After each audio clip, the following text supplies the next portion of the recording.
Welcome to our listening room. Christian Fellowship of Art Music Composers Listening Room is an organization of composers who are composers of art music, classical music, so you can call it that, and are Christian, all denominations. And those are two commonalities we have, both those things. Because if you're an atheist and you're listening, God loves you just as much, okay? Or whatever you are. Now, our guest is Betty Wishart, and Betty Wishart is a wonderful composer, and you're going to hear five of her pieces, and the last one is a really, I think, a very extraordinary piece. The others are good too. And first, we're going to hear a piece of hers called Remembrance, and I'm going to read what Betty wrote about remembrance. Then you're going to hear it, and then Betty will start talking, and you will start talking. Remembrance is an expressive piece that covers the depth of human experience in a very short time. By the way, a lot of Betty's music is, I would describe it as psychological. The piece opens with a statement of melancholy and anguish in G minor. This is followed by a lyrical section in major keys that leads to the final outburst and a quiet resolution in G minor. This piece is a journey through loss, recollection, and grief. The ending provides a feeling of completeness of expressions, a statement of the dissonance lost causes, yet with a hope in life. Love never ends. So let me do the thing I always do.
Like that, Betty.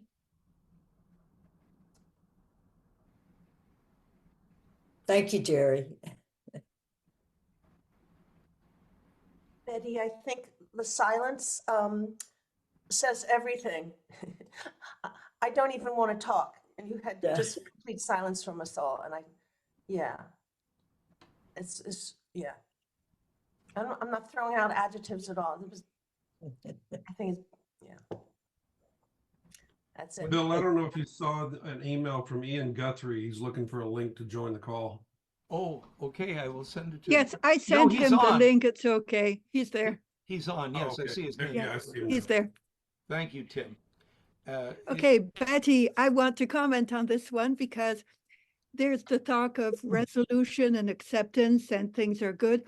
At the very end, that final G, so tonal, so refreshingly different from everything I'm working with these days. I love that G there at the end. Thanks, Lydia. I second that. I was just thinking about commenting on the same thing. How you left it hanging. It wasn't really a complete cadence, but there was kind of an expectation of more. But I think that was a very appropriate way to end that, to leave it hanging like that. It was a very moving moment. Thank you. And a couple changes of key. Mhm. No modulation, just a different key. Those are very effective.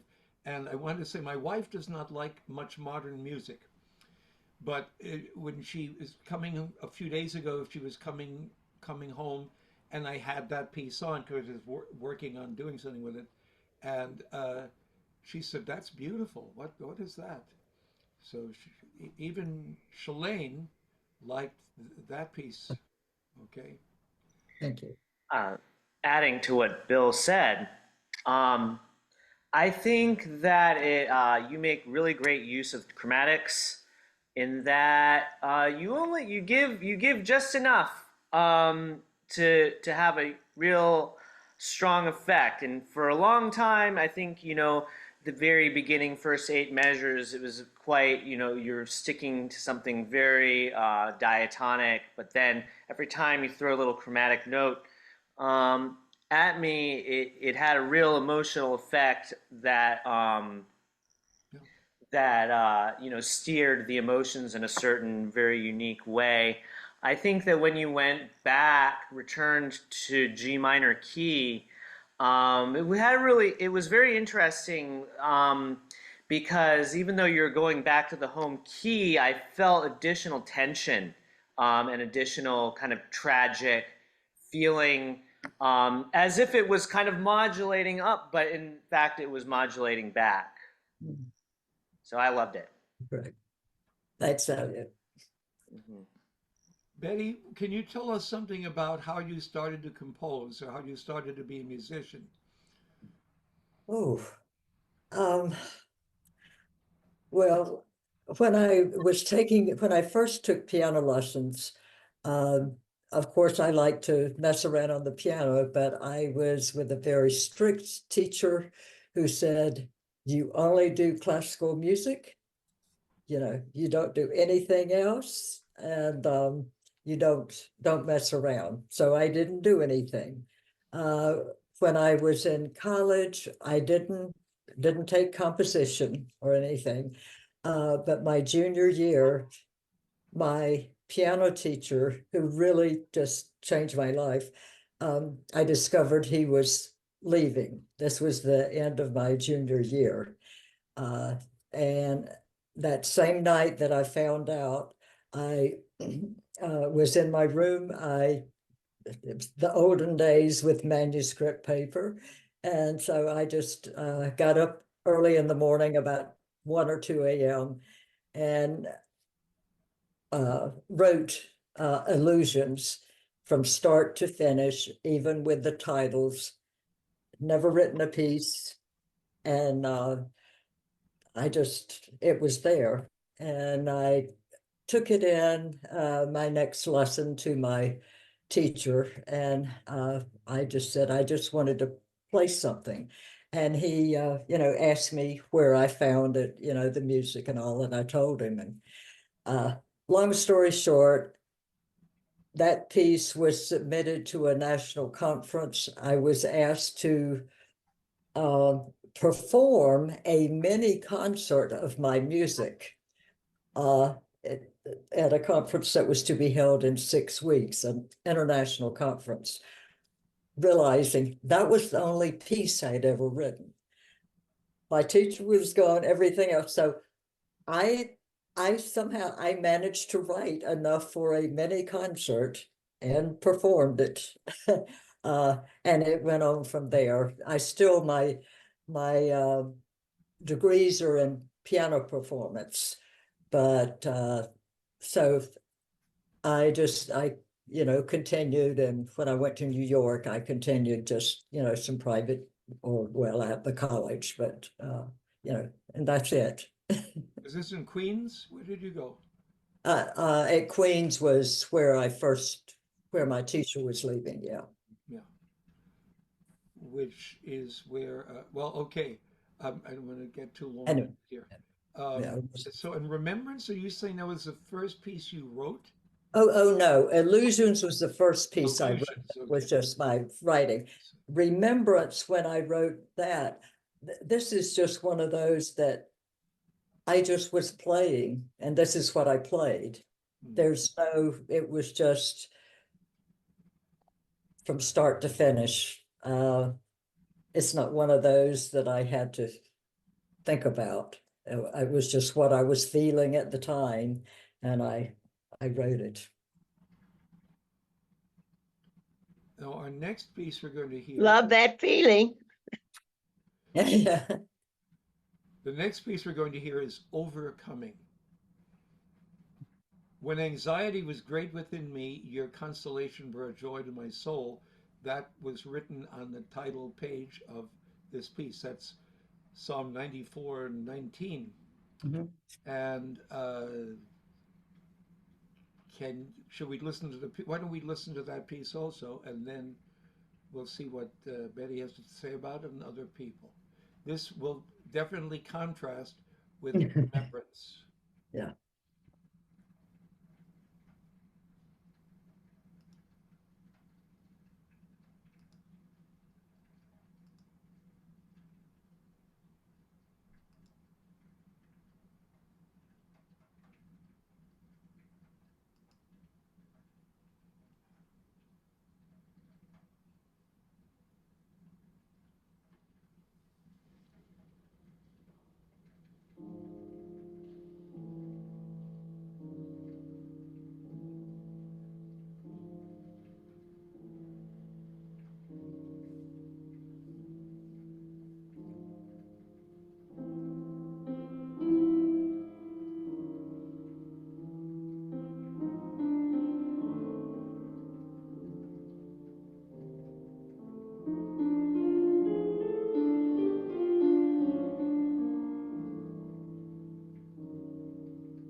I'm very curious about some more story about that, because it almost felt it went from Psalm 89 issues to almost a tongue-in-cheek overcoming in a little ways. I love the variety of styles, and it couldn't be more transformative in my mind. Just all sorts of surprises. I'm curious why what if there's any extra musical connotation or extra story, I should say, behind the different styles that we go from almost a, forgive me if this is a bad example, but for almost a Scriabin-esque world into a Joplin world.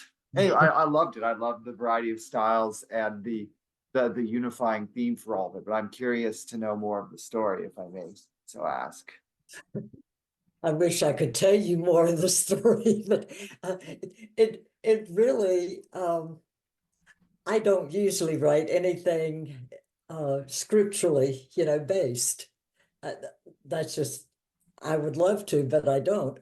And the Psalm 94, I just read that in my devotions, and for some reason that one verse, just popped out. And it went from there. And so it was like the first part, okay, that was sort of what I think of as lugubrious, rather morose and everything. And then I thought, gee, when you have faith, you can't be anxious, or you can, but you shouldn't be, and then it's like, well, gee, if we aren't anxious and we have this joy within us to show that. And so the sort of ragtime, if you will, came from that. But yeah, nothing academic, shall we say, on it. It was more like having fun at the piano. Yeah, I thought it heard a little twinge of Gershwin in there. Opening part sounded like one of the preludes, and then the latter part, not any particular Gershwin tune, just sort of a general stylistic thing, which isn't bad. I mean, Yeah. I think the starting from kind of this morose, kind of dark register of the piano and transitioning into, Joplin-esque, it's a very interesting form. It's not like sonata form, or rather it's, you're going from one emotion to another, which I think is very interesting about the piece.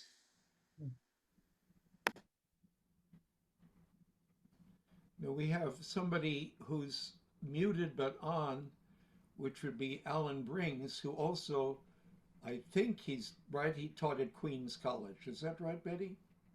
Do you know? You know Alan Brings because you've been on concerts together in New York.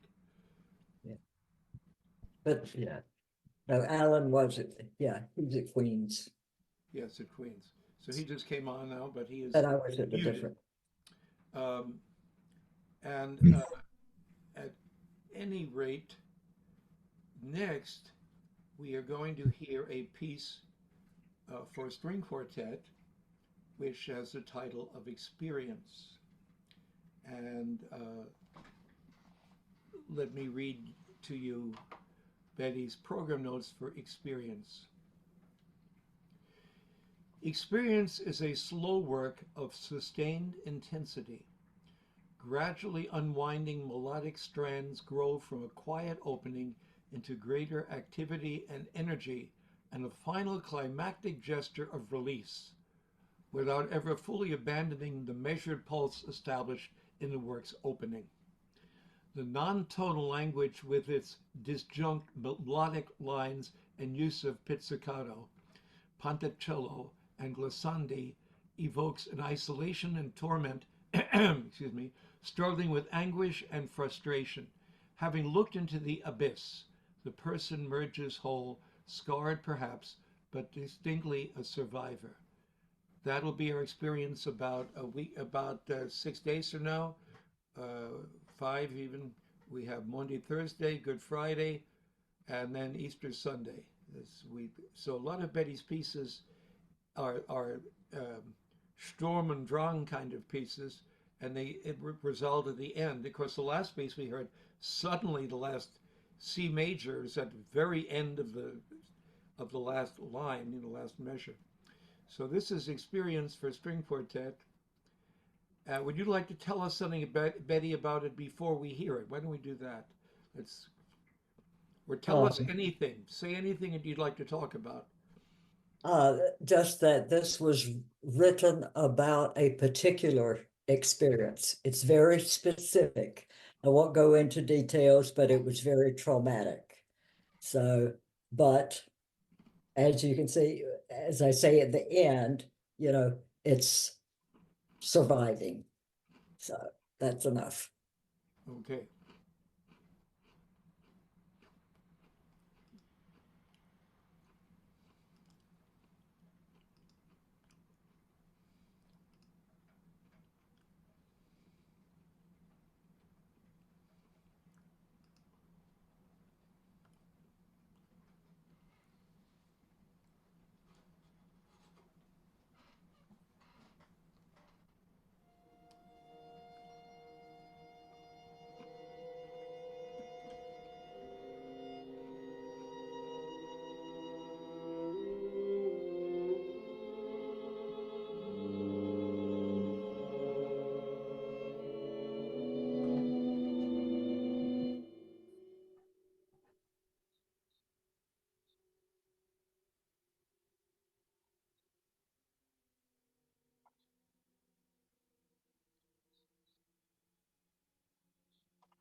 I've lost sound. Lost sound. Me too. I can't hear it. I heard like the first 15 seconds. Yeah. Let me start again.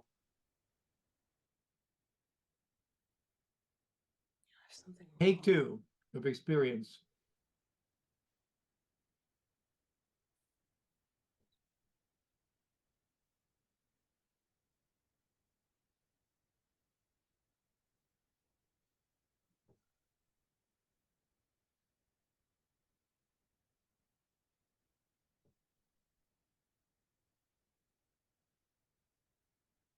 There's nothing, No Nothing. sound at all, Bill. John Cage influence maybe.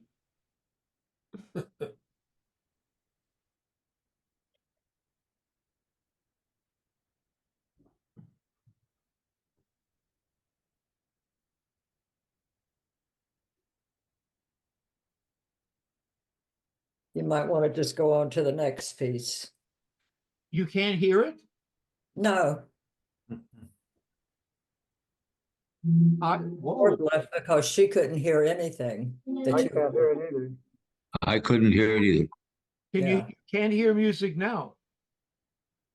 Oh, No. yes, Oh, we I can all don't. read the music and it's perfect like this. We're all Yeah. readers, right? I, You're not hearing the music is what you're saying. Yeah. Nothing, zilch. Did No. anyone hear it other than me? I'm hearing it. The first time we heard just a few seconds and then nothing, but Yeah. now Right. nothing. Let's see what I can do about this. I did do something maybe I shouldn't have done. Let me stop sharing. Can you hear me talking, right? Okay. Yes. Right. Let's do original sound musicians on. Well, I don't think that should affect that. Then I will go back to Beginning.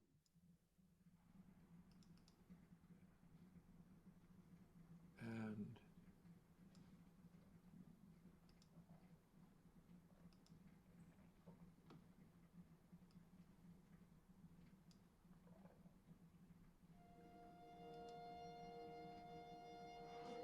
That's good. you hear it now. Okay. Yes.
Uh,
Very nice, Betty. Very interesting use of Yeah, various. I particularly liked the way you were crossing voices, having the cello very high and the violin and viola very low. It creates a very interesting sound.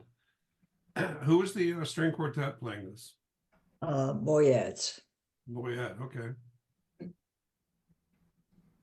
Very nice. Thank you. Betty, can I ask you a question about the process for this one? Sure. Because I think of the things I've heard of yours, I think of it as so organic. It just comes out from you, which, you know, I identify with. And so I'm curious on this, with all the changing meters and things, were you hearing it first and then attempting to capture it in the notation saying, oh, well, yeah, that's that melody, and I guess it really is 5/4 or something? Or how much it was structured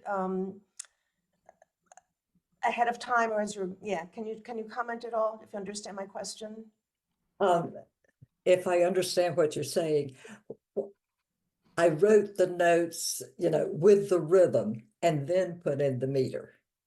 Okay, okay. So in other words, you didn't see like, you know, I didn't automatically think 2/4 3/4. I wrote it out and then figured out where the measures would be put. Got it. Cool. If that makes sense. They were very good players. And how much thought do you give in writing a string quartet? I've just done very little of that. And I'm always wondering who's going to be angry at me because I've made it too hard or something. Yeah. How much thought do you give to that? And they seem to have played it beautifully. Yeah. Well, I don't. I just write and hope that they can play it. Okay. That's it. Yeah.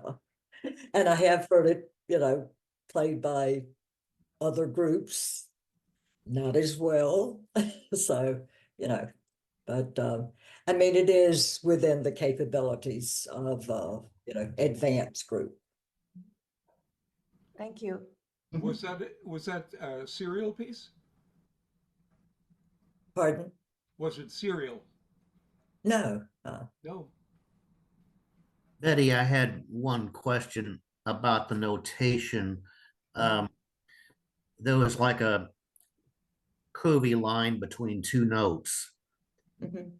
Was that meaning that the instrumentalist can just play anything in between the two? Yes. And Yes, not to be if taken it goes too down, literally, it goes up.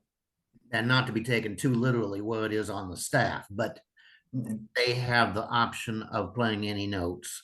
Yes. What would you do with the rhythm though? Would they know? I mean, the curvy line obviously isn't rhythmic in a sense, like a regular note. So would it just be up to the musician then to determine sort of how many notes they want to put in between the two notes? No, well, depending on the way I've written it, like if it's between two quarter notes and you had the, you know, the wavy line in between there, then it would be even. You know, it would be a whatever rhythm you choose, you know, it would be even. So you could do like, you know, 16ths. It's not the it's the note variation, not the rhythmic variation. Yeah. Does that make sense? Yes. And they have to do those within a certain amount of time, obviously, because they have to stay in beat with everybody else. Right. Yeah. Yeah. Thank you. Betty, what year was this written? Pardon? In what year was this written? I think in 96, I think. All right. Thank you. It's beautiful. Thank you. So what you wrote here, in a sense, reminds me of Messiaen. I've been reading, it's spring break now, so I've been reading his analysis of his rhythms. And like you, he says he finds the rhythms and whatever, and he superimposes. And then wherever he needs to put bar lines, it comes afterwards. Yes, And yes. it's very much like what you were saying there. So there you are, on a par with Messiaen rhythmically at this point, and music that is also, it soars one line and then another one over it, very similar to that. Yeah.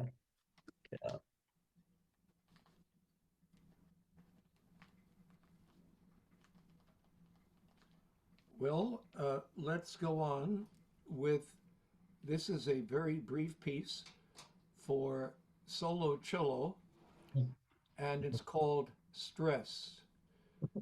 And Betty's program notes for stress says, stress, so much to do in very little time, 60 seconds creates stress. Actually, this piece is, well, I guess it's a 60-second piece. It is probably. There was applause and little stuff in it. Anyway, so we're going to listen to that. This is Ernest Lamb, is a cello player. And here we go. Let's try that again.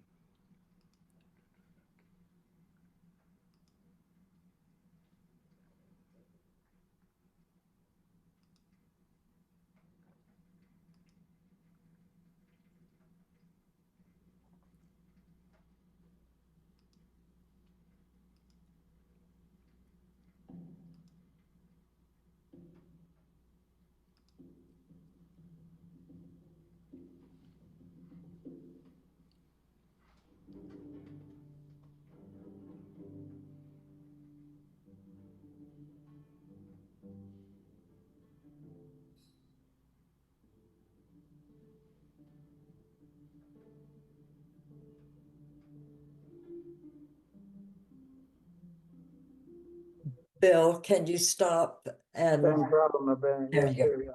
You Mhm. can't hear it again?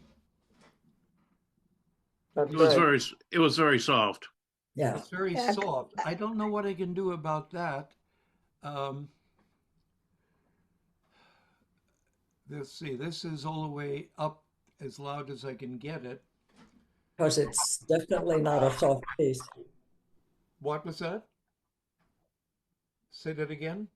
Okay, it's not that soft on the real thing. So yeah, Uh, you start it over again and see if you can. well, I can start again. I don't know any other way to get it louder.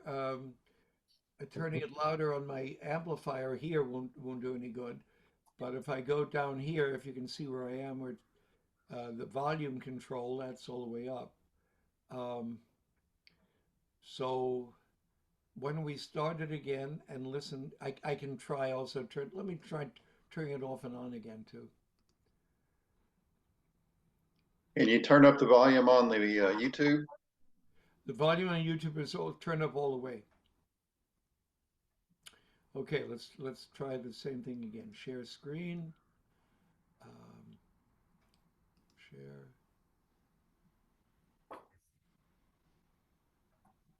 Let me do one other thing. Where'd you go? Stop share. Share screen. No, that's on. Okay. Share. Stress.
piece of a short piece. A live performance of this. Bravo. Could you hear it that time? Okay. I don't know what it Yeah. is. Yeah, no Joplin this time. So, so how did you like his vocal solo? Loved it, Yeah, loved it. yeah. So I got to talk about this one. A long time ago, I sent an email to a group of, I think it was at SCI at that point. I was looking for some music that focused specific instruments for my atonal solfège and a intervallic or training classes. And Betty was one of the people who replied and sent me this one. So every single semester since then, I've been playing it one semester atonal, the other semester intervallic. And I always hear a great reaction from my students. They love it. And then after that, I send them to your website so they can go find you there afterwards. But the reaction of the students, they're always watching, and then all of a sudden, their vocals, and they all jump out of their skin. And you did a really good job with that one. Thank you. So thank you for sharing that piece with me so long ago. Well, thank you. I didn't even remember doing that. So yeah. Yeah. Yeah. But yeah, that was yeah, after the students, it had been a really rough semester, you know, for them. Yeah, when that was premiered, yeah, the students were sort of shocked, you know, but in a good way. Yeah. So thank you. We all need that sort of thing every now and then. Yeah. Just explode. Yeah.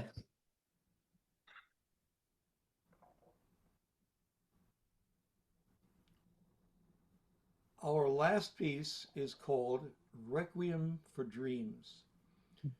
Should I read the program notes or Betty, or would you like to explain it in your own words? Okay.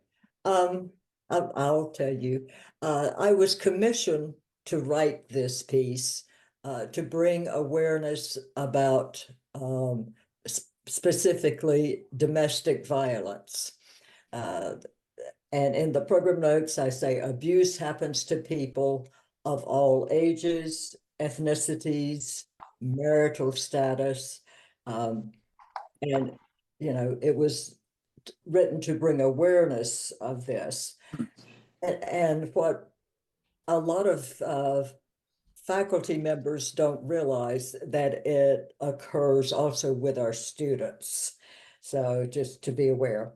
And the abuse is not only physical, but it can be emotional. And so we're to bring this into the forefront so people are willing to talk about it and to help people get into healing. So there are 4 movements in this cycle, and they're in widely, and I do mean widely, varying styles. Uses musical theater, pop, vocalisms, spoken dialogue, and classical recitative. So you've got you have it all. And the first movement starts with what, fortune or fate? That's the question, fortune or fate. So if you want to play this, Bill, or you want me to, I think you can understand the words. If not, I can read them for you beforehand.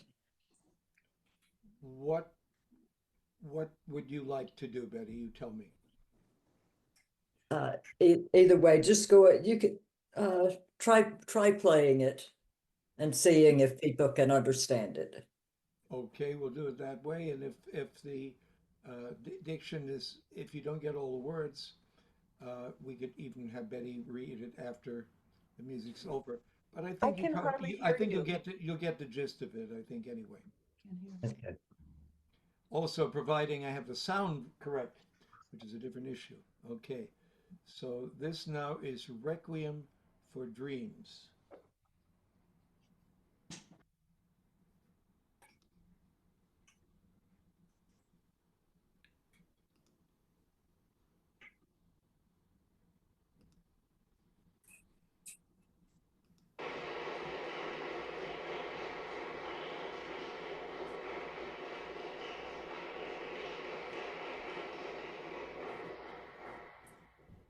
Before we do Requiem for Dreams, I just want to say just a couple of things.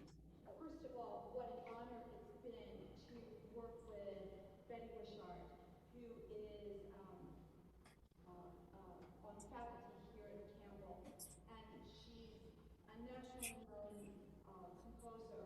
Her works have been done internationally.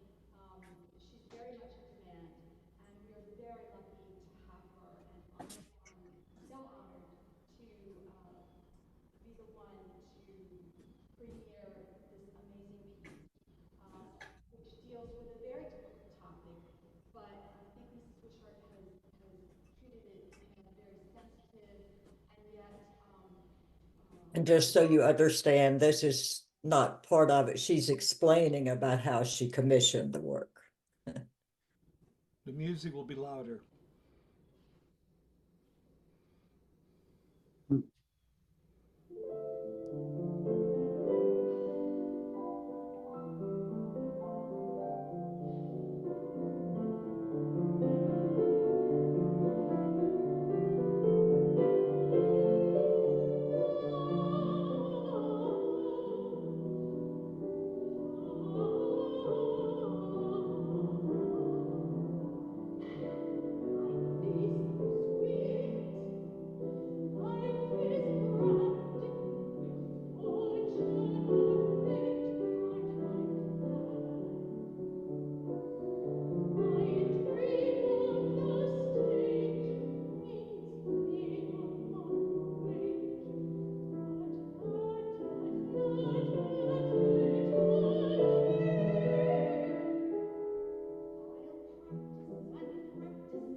Yeah, Yes.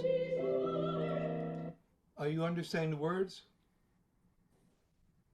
You understand the words? No. No, I'm not getting much of the words at all. Okay, so then we will let us go to, I guess it was plan A actually, is we will read the words. Let me stop sharing. I think it would be Betty, you have the words.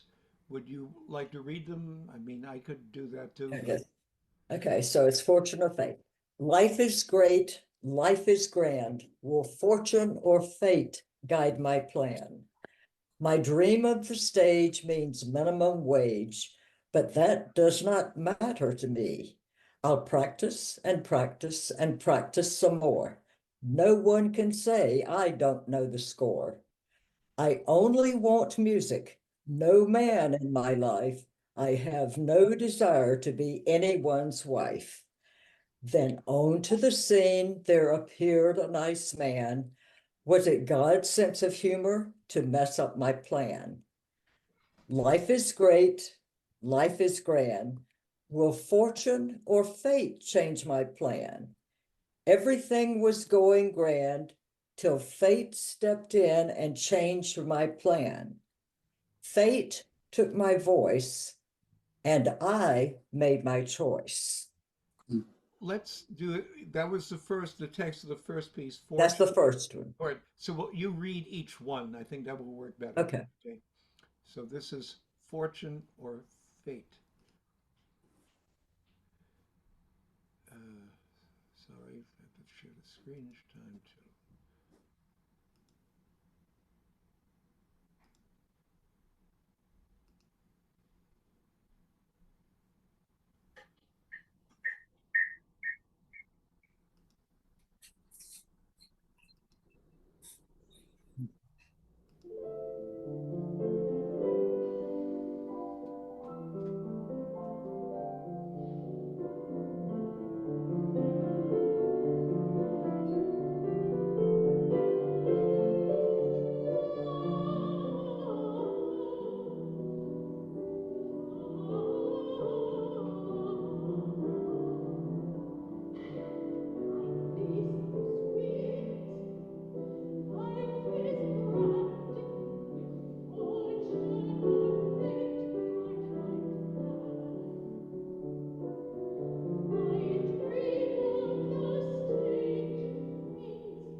Yeah.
Betty, read the Yeah. second one, And normal. then the second one is normal. A normal life, what does it entail? Trying new things with no fear I'll fail? Must I always look my best? Do I have to wear a dress? I prefer to wear some slacks, but for style I will not lack. I'll mind my P's and Q's and follow all the rules. Is normal not as formal as I thought it must be? Can there be more to normal than I ever did see? With no hours of singing, my phone is now ringing, no rehearsals to attend. I can now go out with friends. From dating to wedding, there's no time for fretting. Life on the stage was not meant to last. Life on the stage is now in my past.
Bill,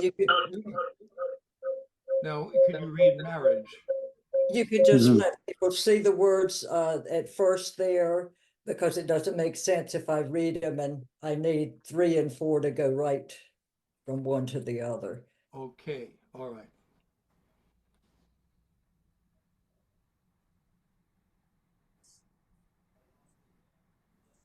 Go ahead. Now, I don't think I should read I mean, I can tell you the start of it. That's what I'm saying is, I mean, it's, Oh, you don't want to read them before we hear. well, it goes,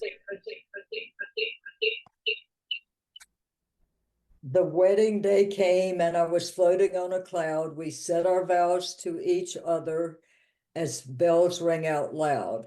You're my husband, I'm your wife, partners for a happy life.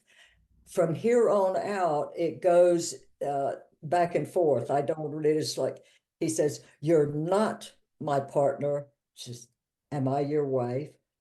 Of course, then we are partners. No, you belong to me. So I think if we can go ahead and sing it, and after you do both the third and fourth movements, then if necessary, I can read them again. I think it would be necessary to read them because I don't think they're going to get all that. Mhm. If we, I'll do what you say, but I think a lot of the words will be lost. Uh, Everybody needs to be muted. Oh, muted? Okay, okay. So, Betty, it's your decision. So you want to hear the music, and at the end, if we need to, then we can read it afterwards. How about we do Yep. it? Okay. Share screen.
You're not my partner.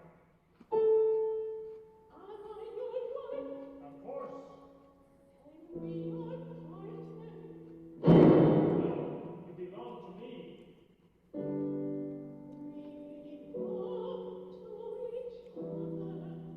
No, you belong to me.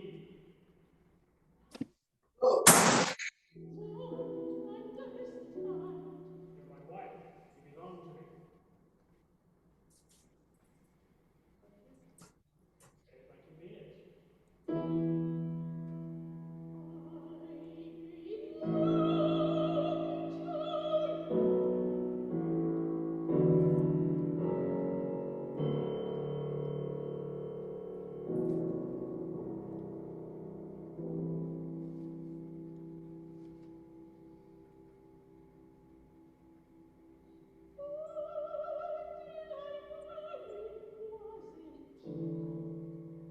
What did you say? Nothing. I heard you talking. Were you on the phone? No.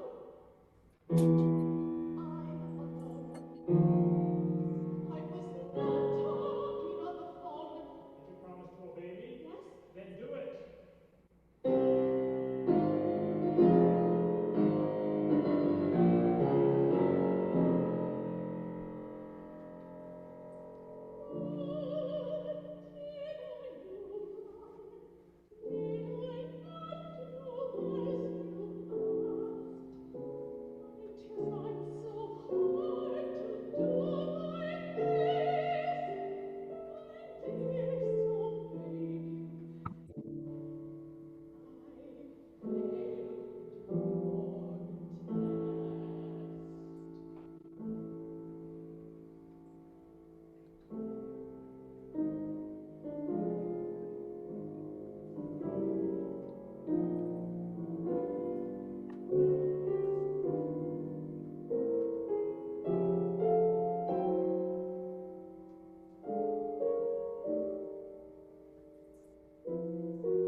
Mm.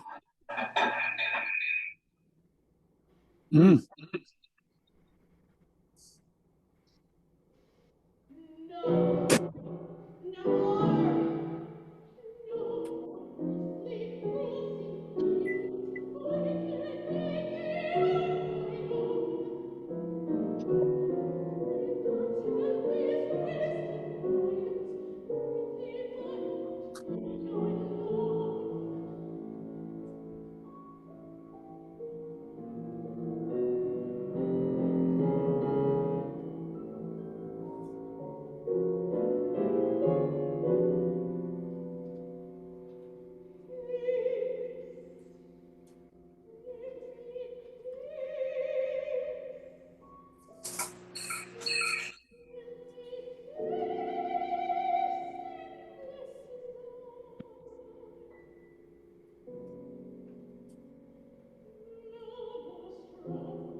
Oh. Wow.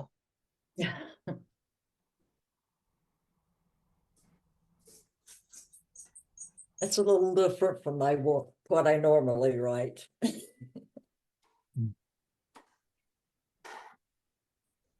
Powerful, powerful. Strength and power. I can also imagine how tired the singer was at the end. It's such an emotional piece to sing. Yes. Yeah. So much put into there. Yes. Yeah. Somebody needs to mute. I think it might be Alan Brings. Yes. I've been listening. Yeah. Did the singer commission you? Yes. And is that Campbell University in Kentucky? Yeah. Judith Bruno, yeah, she teaches at Campbell. And so Yeah, that's my home state. So I know where Campbellsville is. Yeah.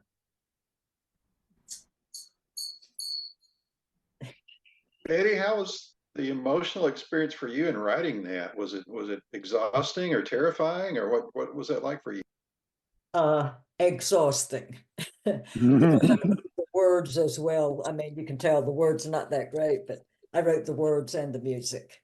So yeah, it was Yeah, it was work. Have you talked with domestic violence survivors? Yes. I thought you must have had some first hand from somebody. Yeah, you can tell that. And, you know, I even, when you become aware of it, I discovered it was going on, saying one of my students was able to actually get her out of the situation because she didn't realize, I mean, it was, creeping in. So that's one of the things. And another actually, when we say it can happen to anyone, one of my colleagues, his son, adult son, in this case, the husband was being abused. So, it's when used the music, when this came out, it did start people talking and discovering, different things that were going on.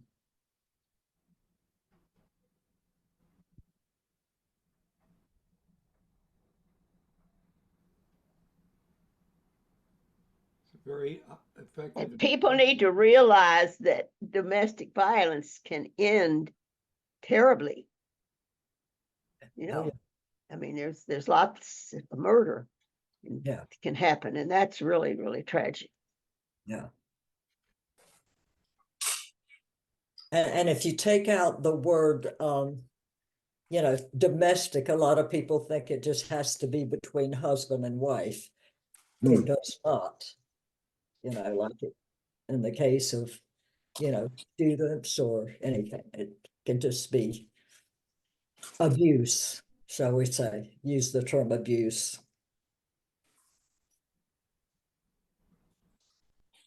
I thought your title was quite thoughtful.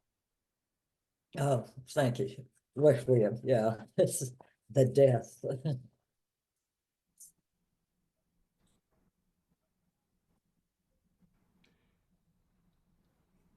It's a mystery how in human nature we all get hurt. And some people are really out of control more than others in different ways. Some it's under control inwardly or outwardly. But we do share a common humanity which is broken and which we're reminded of, particularly if you're liturgical or not liturgical, whatever, this time of year, what Jesus endured on a cross. If you talk about the ultimate violence that was done to anyone, it was done to him, and he totally didn't deserve it and totally was willing to experience that. But he is of course God. He's not just a human. It's also God becoming a person, being with us and experiencing all that. He was the sacrifice. When Abraham said, I will, God will provide the sacrifice, and he didn't kill Isaac, there, later on, God was the sacrifice, and at Calvary, at Golgotha, Golgotha meant the skull of Goliath, actually, and the tradition has that's where Goliath's skull was buried, his head, after David beheaded him after hitting him with a stone. So that we share, we hurt each other, and we get hurt by each other, and some are, but we all are guilty, and we all need God's mercy and His forgiveness to change things. I'll tell you a story quickly. There was a guy, we used to visit a couple of people in prison, and one of them was a guy named Tom. Tom was adopted, and Tom was told his mother thought it was good to tell him right from the start, you were adopted. Tom always had this thought from early childhood, very early. My mother didn't want me. My mother didn't love me. No one loves me. And he got worse and worse and worse. And as in middle school age, he became impossible to control. His mother died prematurely. He didn't kill her. And he eventually got with it. And his stepfather always blamed Tom for his mother dying because it was so hard on her. And of course, when you adopt a child, that often is the case. There's a lot of damage.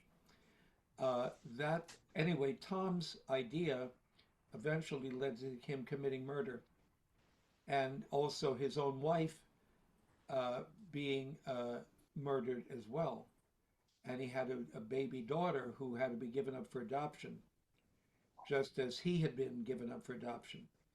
And when we visited him in prison, at one point he decided to track down his birth mother.